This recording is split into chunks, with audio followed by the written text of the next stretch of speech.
everyone, my name is Keely. Welcome to my channel. Welcome back if you've been here before.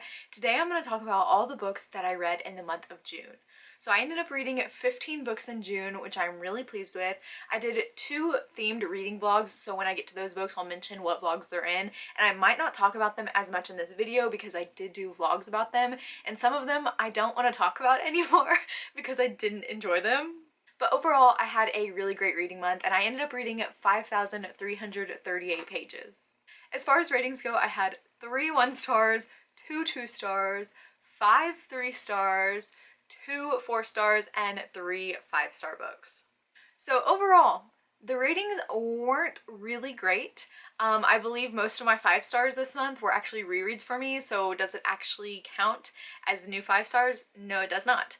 But let's go ahead and get into the books, and as always, I'm going to talk about them in the order that I read them in. So these first 2 books I actually read for one of my themed reading vlogs, and that was reading vampire books. So the first book I have is Mina and the Undead by Amy McCaw. So this book follows a girl named Mina who is moving to New Orleans to live with her sister. Now her sister and her friends, they all work at this horror museum where they get to dress up and scare people, but there's also a lot of artifacts all about murders within New Orleans. And Mina really wants to get a job there just like her sister, so she's going through this trial period, this test run, and one of the girls that works there is actually missing. And of course, Mina is the one who stumbles upon her body in the museum, and it looks like she was killed by a vampire. So Mina actually forms this friendship with one of the boys in the group, and they start to realize there are murders happening throughout New Orleans that are actually recreations of old myths and legends within the city. Okay, so super fascinating. I love New Orleans myth. It is filled with so many scary stories and rich culture, and this book captured that so well. I have never enjoyed the setting of New Orleans, but this book really made me enjoy it and want to go back and revisit some of the places that they've talked about. I saw so much of myself in this book, especially with the character Mina. Like at one point, she went and visited a cemetery for fun, and that is something that I do, so I really enjoyed seeing myself in the different characteristics. I also love that although this talked about vampires, it also covered a lot of the other murders that are famous within New Orleans, like the Axeman, which is a very famous story. I did like the characters in this, but I think the first half was a little bit stronger. However, I had so much fun reading this book. I cannot wait to read the sequel, and I gave this one 4 stars. The next book I read was The Serpent and the Wings of Night by Carissa Broadbent. This is book 1 in the Crowns of Nyaxia series, and in this book, it is a fantasy romance series, and we follow this girl named Araya. Now, Araya is a human, but she is the daughter of like the most powerful vampire in this world. And they are about to have this competition, and there's a series of trials, and the last one standing gets 1 wish from the goddess. And so Araya is going to be in this competition with a ton of other vampires, so she can win and get a wish to be as powerful as her father, so her father will have another powerful ally to protect him forever. So, that's as far as I'm going to go into the synopsis because I hated this book. I ended up giving it 2 stars, but I feel like as time goes by, I want to lower that rating because I think this is the worst book that I have read this year. Although a lot of people really, really love this book, I hated it. I don't think this is a vampire book. I like to say that I am an expert at vampires, and the way that these vampires were written were very fae-esque. They had wings and magical abilities, and that is just not what I want to see in my vampires. I did not like that at all. I also thought the main characters in here were very, very flat and one-dimensional, and so I did not care about the relationship. Not to mention, the world building was non-existent. I've heard so many people talk about how good the world building is in this book, and I highly disagree. I don't think there was any world building at all. Like, I had no idea what was going on, and then as we got to the tournament, that was the most boring death tournament I have ever read. We would be in a trial for like 20 seconds, and then it would be over, and we would go back to normal life, and I'd be like, oh yeah, they're like fighting for their lives. But it was so boring, and I hated the characters so much. I just hated pretty much everything about this book. I kept reading because I wanted to know what everyone was talking about, and I do apologize to people out there that love this book because I feel like I have been so mean to it, but I also feel like it deserves it because this is a bad book. So yeah, I might lower it to a 1 star, but as of right now, I have it at 2. The next book I read was Ghosts of the Shadow Market by Cassandra Clare, Sarah Reese Brennan, Maureen Johnson, Kelly Link, and Robin Wasserman. This is a collection of short stories within the Shadowhunter Chronicles world, and in this one in particular, we see a lot of the shadow markets, and we also get to see a lot of Jim. And now Jim is one of my favorite characters, so because of that, we get to see Tessa and Will. However, I was kind of bored, especially at the beginning of this collection, because there are so many characters in here that I feel like I should have remembered or known, and I just could not remember how we knew these people or why I should care about them. I will say towards the end, some of the stories, especially with Will and Tessa, I did cry a little bit, so I did enjoy those, but overall this was just okay for me, so I gave it 3 stars. The next book I also read for my vampire reading vlog, and that was The House of Hunger by Alexis Henderson. Now this book follows a girl named Marion who she lives in the slums. She's very poor and she lives with her abusive brother.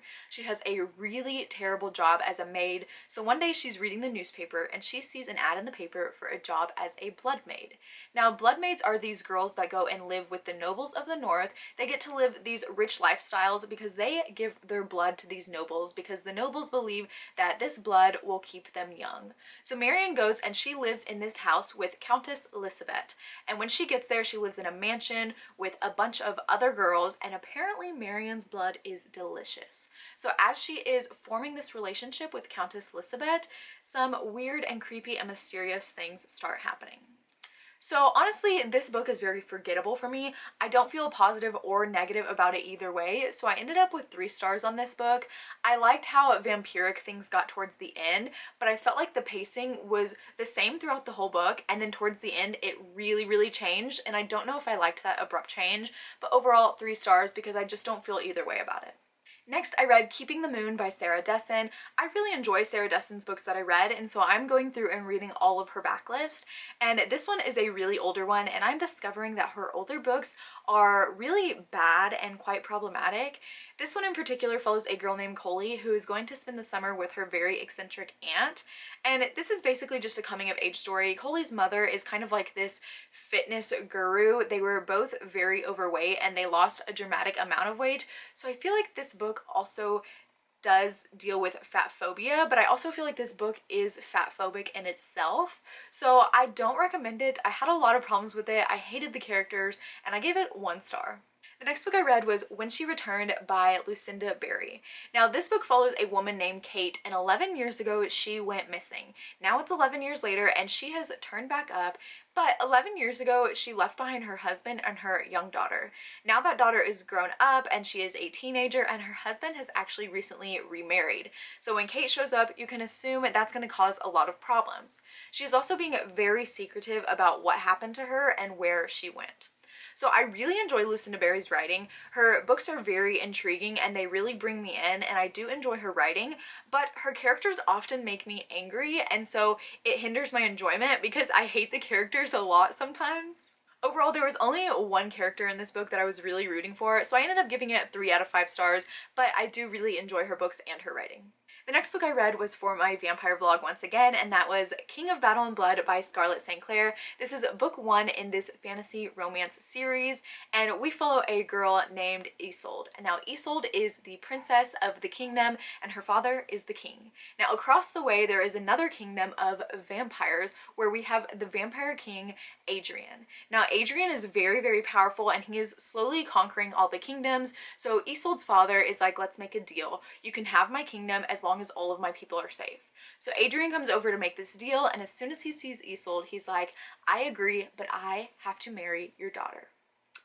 So we have like a enemies to lovers situation here, a human vampire situation, and I was so surprised by how much I love this.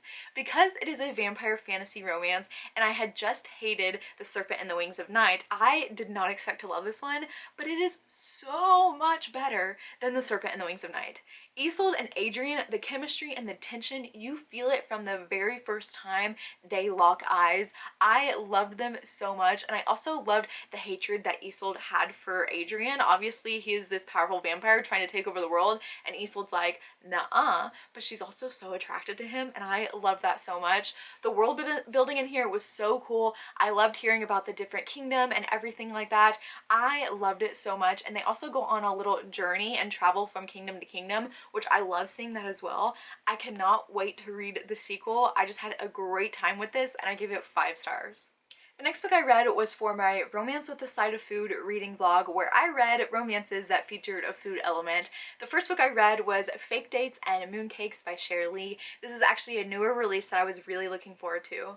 So in this book, we follow a teenager named Dylan, and he works and lives with his aunt at their takeout restaurant. Now, this takeout restaurant is very small, and Dylan is doing all that he can to help his aunt because she took him in when his mom died. So one day, Dylan is out doing a delivery, and he delivers this food to this really awful, pretentious, rich boy.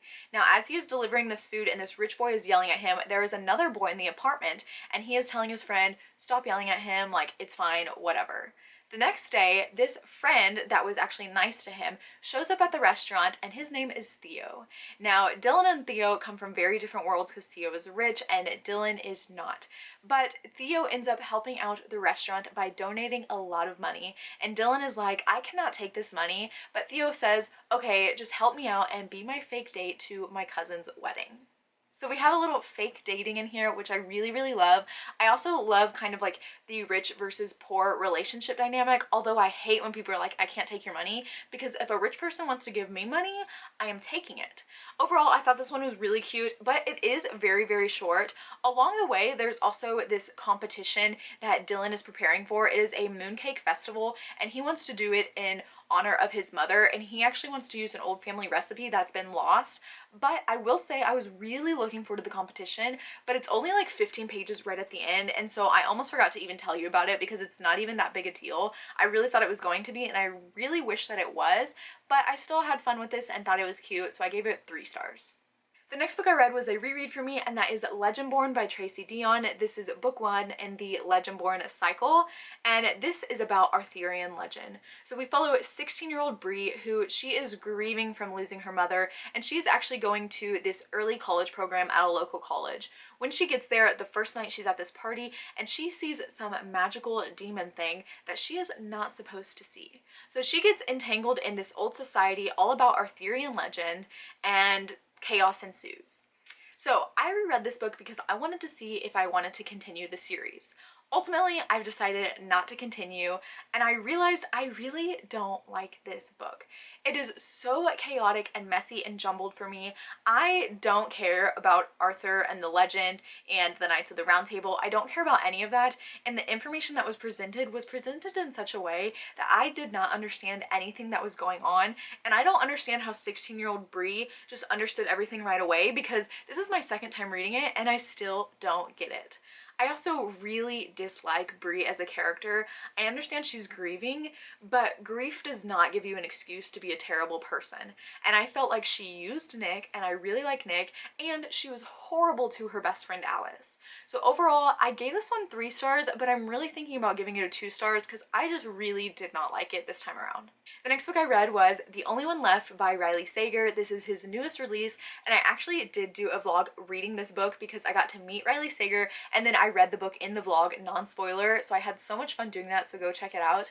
But in this book, we follow a woman named Kit. Now, Kit works as a caregiver, and 6 months ago, something happened, so she has been suspended. So now she is getting to go back on the job, and the job that she is given is to take care of this woman named Lenora Hope. Now, Lenora Hope is infamous because in the 20s, she allegedly murdered her entire family, Lizzie Borden style. So Kit is going there, and Lenora Hope has had a series of strokes, so she is in a wheelchair and she can't move, she can't talk. The only thing she can do is move her left hand. So she has to knock for yes or knock for no, and she can actually secretly use a typewriter. So the first night Kit is there, Lenora types out, "I am ready to tell you everything that happened that night." Oh my goodness. I love this one so much. So it actually takes place in the 80s, and we get to see snippets from the 20s as well. So the setting, A+. The atmosphere, amazing. So they actually are living in this mansion on a cliffside, and it's so old, so over time the cliff is falling into the water, and so the house is like moving and crooked, which made me sit on the edge of my seat because who knows when the house is gonna fall into the ocean. Not me. It was crazy. But I will say Kit and Lenora as characters, amazing, iconic. Even though Lenora couldn't even talk, she was so sassy and just so unique, and I really, really loved her. And I will say, I think Kit is my favorite Riley Sager character ever. I loved her so, so much. I think she was so smart, so funny, so wise, but also sassy and like just very careful, and I really, really liked that. I loved how everything unwound and all the twists and turns. You know, Riley Sager is king of that. He is truly my favorite writer, and of course, I gave this one 5 stars. The next book I read was the last book I read for my Romance with a Side of Food vlog, and that is A Sweet Mess by J.C. Lee. So in this book, we follow a woman who is a baker in a very, very small town, and one night she has a one-night stand with this man who is driving through town and his car breaks down, so they have this night together. Turns out he is actually a celebrity food critic, and while he is in this small town, he eats at her bakery and has a terrible experience, so he writes a scathing review about her bakery, but he doesn't even know that that is the woman he spent the night with, and he also doesn't know that the food that he ate at her bakery was not for him. It was actually made for a 6-year-old's birthday party, and so he ate the wrong special order and did not enjoy it, but it was not a typical thing sold at the bakery. So everyone is trying to get him to write a second review, but he never gives a second review to a restaurant. So he is trying to make it up to Aubrey once he realizes it is her. So he offers her a spot on this celebrity baking show that he produces. So they're gonna go spend a few weeks in wine country doing the show. So I did not enjoy this book. First of all, I didn't know this was about a one-night stand. That is not for me, so I did not enjoy that because this entire relationship was only about lust. I did not feel anything between them because all they wanted to do was take each other's pants off, and I hated that. There's also a trope in this book that I had never read from before, but now that I have, I don't like it. So it was a lot of things on top of each other that I don't like. I also thought at the end, the guy, Landon, was extremely pathetic, and I felt so embarrassed. So I gave this one 1 star. Okay, forget what I said because this book was actually the last book I read for my Romance with a Side of Food vlog, and that is Digging Up Love by Chandra Bloomberg. So in this book, we follow Alicia, and Alicia lives with her grandparents in, once again, a small town.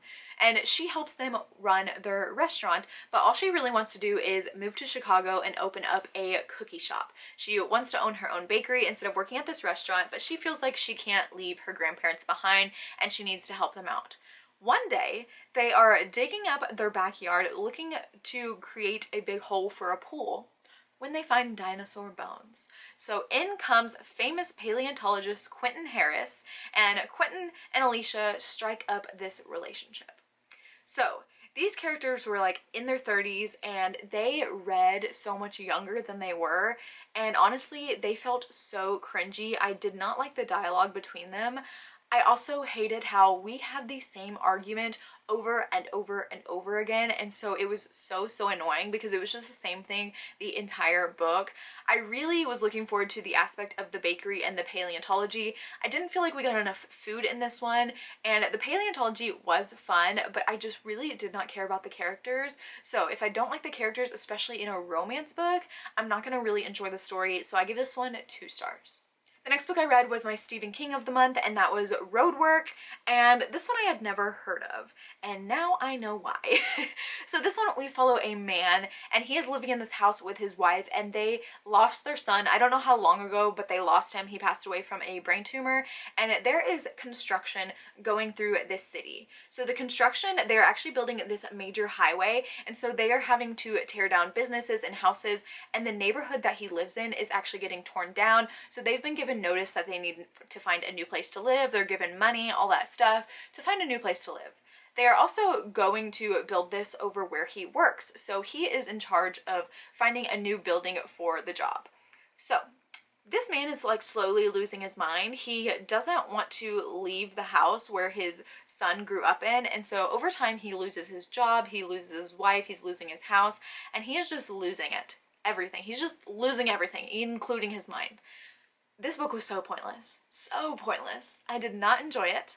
This is my least favorite Stephen King book I have read so far, and I gave this 1 star. The next book I read was actually a reread for me, and that is House of Salt and Sorrows by Erin A. Craig. We follow this girl named Annalie who lives in a manor by the sea, and she is actually one of 12 daughters in this family. Now, They are rich, they live in this manor, but allegedly this family is cursed because one by one, all of the women and the daughters are dying. So their mom is dead, and then slowly all of her sisters are dying as well. So they are in this continuous cycle of grief, and they are just really tired of grieving and wearing dark colors and not having fun. So one night they discover a door into a ballroom where they get to dance the night away, and night after night they are going to dances. So this is very like atmospheric and gothic and spooky and creepy because you're trying to figure out if this curse is real and what is going on with these nighttime balls that they're going to every single night. And there's just a little ominous atmosphere over all of it. When I read this book the first time, I loved it. It was one of my favorites, and I still really love this book so much. It really captures you in with the atmosphere and the storytelling, and I really, really do love Annalie as a character and how different each of the sisters are. There is one sister in here that I didn't like, and I was hoping she would die because I couldn't remember who died because so many of them do, but I enjoyed my reread so much, and the sequel actually comes out in July, so I read this one in anticipation for that, and I can't wait to get to it. So once again, I gave this one 5 stars. And the last book I read in the month of June was an extreme horror book called Broken Pieces of June by Stuart Bray. Now, I read this one because I saw Aspen's Archive talk about it, and so I was really intrigued because she talked about how crazy it was. And I don't want to talk about too much what this is about because it is extreme horror, so I feel like even descriptions of certain books can be too much. Overall, we follow this girl named June. She's in her 20s, and she is kind of a drifter in life, and she just wants to live a life in her own house, off the grid, away from everything and all the drama she's been through. She works as a maid in this really, really awful motel with an awful manager. One day she meets this man, and she becomes a participant in snuff films. So that's all I'm going to say. That's all I'm going to describe it. This book was wild, and I had a great time reading it. I will say June is an unhinged character. I did not know which way she was going to go every single chapter. And this is also the first extreme horror book I've read where there is a reader warning within the book. Like, we got to a certain chapter, and before it even started, it was like, warning. And I was like, oh, this is about to get wild. So this was crazy. I have found that horror stories that include snuff films are really interesting to me. One of my favorite horror movies of all time also does that. And so this is something that is like really interesting. There's another book that I want to read called Survivor. I believe that one also deals with snuff films. So weird, strange. It's weird to talk about extreme horror, but I did enjoy reading this one, so I gave it 4 stars. So those are all the books that I read in the month of June. Let me know down below what your favorite book that you read was. If you've made it this far, go ahead and leave the seashell emoji because of House and Salt and Sorrows, and I can't wait for the sequel. But that is it for this video. Thank you so much for watching. As always, all my social media links will be down below, and I will see you next time. Bye!